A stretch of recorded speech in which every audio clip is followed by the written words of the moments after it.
जय महाकाल दोस्तों, जय माता मरघट्टी। आज की वीडियो में मैं राज्य प्रदा यक्षिणी साधना दे रहा हूँ, 3 दिवसीय। इस साधना को मुख्य तौर से ऐसे इंसान करें जो नौकरी में आगे नहीं बढ़ पा रहे हैं या नौकरी उन्हें नहीं मिल पा रही है या परीक्षा एग्ज़ाम इत्यादि में आगे नहीं बढ़ पा रहे हैं या पारिवारिक अशांति है तथा सुख समृद्धि प्रतिष्ठा सामाजिक प्रतिष्ठा नहीं प्राप्त हो पा रही है। ऐसे लोगों के लिए ये साधना आज बता रहा हूँ मैं। इस साधना को मुख्य तौर से मनचाहा नौकरी की प्राप्ति, मनचाहा व्यापार में उन्नति, समाज में मान प्रतिष्ठा की प्राप्ति, पारिवारिक उन्नति व प्रतिष्ठा की प्राप्ति, मनचाहा स्त्री या पुरुष की प्राप्ति, मनचाहा शादी विवाह इत्यादि कारणों से किया जाता है। और इस 3 दिन की दिवसीय साधना में ये निश्चित तौर पर ये सारी चीज़ें हमें प्राप्त होती ही होती है। किसी वजह से अगर 100% ये चीज़ें अगर नहीं भी प्राप्त होती है तो 70% ये चीज़ें तो प्राप्त होती ही होती है। अब इसमें हालांकि मैं 3 दिनों की साधना दे रहा हूँ, अगर पूर्ण इसमें आप मेहनत करें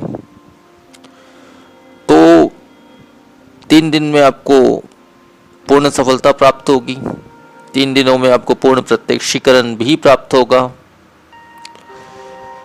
परंतु अगर इसमें कोई भी कमी भी रह जाती है, आपकी पूर्ण प्रत्यक्षीकरण नहीं भी हो पाता है, तो इतना तो ज़रूर होगा कि आपके मनोवांछित कार्य जैसे नौकरी की प्राप्ति हो गई, व्यवसाय में उन्नति हो गई, मान प्रतिष्ठा हो गया, पारिवारिक उन्नति हो गई, पारिवारिक समस्याएं होगी, मनचाहा शादी विवाह हो गया, मतलब इस प्रकार के जो भी कार्य हैं वो आपके ज़रूर सफल होंगे ही होंगे, ऐसा मेरा दावा है।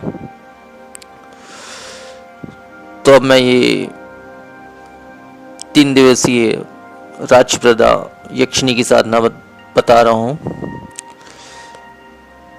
इसमें 8 कौड़ियों की ज़रूरत है आपको, सफ़ेद कौड़ियों की, जो कहीं से भी टूटी फूटी बिल्कुल भी ना हो। आपको उत्तर दिशा की तरफ मुख करके बैठना है। एक लकड़ी की चौकी बिछा लें। पीले रंग का स्वच्छ और नया एक वस्त्र बिछा लें और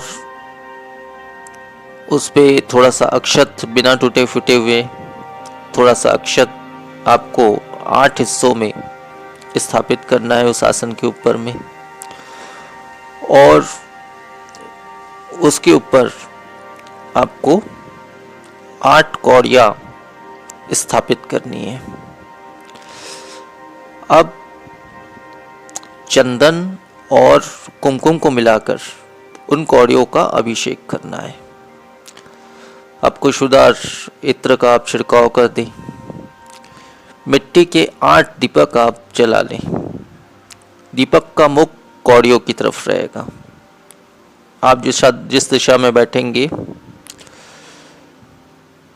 उस दिशा की विपरीत दिशा में रहेगा दीपक का मुख। आपके बैठने का आसन जो होगा वो लाल होगा, इस बात का विशेष ध्यान रखें। और आपने जो देवी के लिए आसन बिछाया है वो पीले रंग का होगा। इसके अलावा खुशबूदार धूप अगरबत्ती इत्यादि जला लें। मिष्ठान इत्यादि, मीठा, खीर इत्यादि नैवेद्य में आप अर्पण कर दें।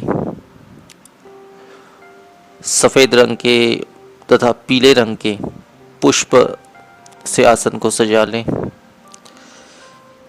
इस साधना को पूर्णिमा की रात से करें तो और भी अच्छा रहेगा, या फिर शुक्ल पक्ष के किसी भी रात से आप इस साधना को शुरू कर सकते हैं। किसी भी रात्रि 11 से 3 के बीच इस साधना को आपको पूर्ण करना है। जिस समय पर आप इस साधना को करते हैं रोजाना, आपको उसी समय पर इस साधना को करना है। तो इस प्रकार से आपको 11 माला का इस उक्त मंत्र का जाप करना है। माला आपकी सफ़ेद स्फटिक की रहेगी। तो इतना ही विधान है साधना का। और साधना 3 दिनों की साधना जैसे आपकी संपन्न हो जाती है, तो होने के पश्चात, साधना संपन्न होने के पश्चात जैसे आपका प्रत्यक्षीकरण हो जाता है, तो वैसे ये जो शक्ति होती है इससे वचन लेने की कोई भी आवश्यकता नहीं पड़ती है। ये अपनी इच्छा से ही सर्वस्व हमें प्रदान कर देती है। और ये सौम्य साधना है, इसमें किसी भी प्रकार की सुरक्षा घेरा की आवश्यकता नहीं है, फिर भी आप चाहो तो लगा सकते हो। और इसके पश्चात, साधना पूर्ण होने के पश्चात, आपको उन कौड़ियों को तथा उस अक्षत को यानी चावल को आपको उसी पीले कपड़े पे बांधकर पूजा स्थल में या किसी अच्छे स्थल पर रख देना है। उसका रोजाना धूप दीप इत्यादि करना है आपको। तो ये शक्ति आपकी हमेशा बने रहेगी। अब वो विशेष मंत्र मैं आपको बता देता हूँ। ओम नमो चक्रवाय सिद्धिं प्राप्तो यथा ब्रहा राज्य प्रदा यक्षिणीं कुले तदा पनोति निबोध में। मंत्र एक बार फिर से बोल रहा हूँ। ओम नमो चक्रवाय सिद्धिं प्राप्तो यथा ब्रहा राज्य प्रदा यक्षिणीं कुले तदा पनोति निबोध में। तो मंत्र बस इतना ही है और इतना ही विधान है इस साधना का। तो आज के वीडियो में इतना ही। नमस्कार।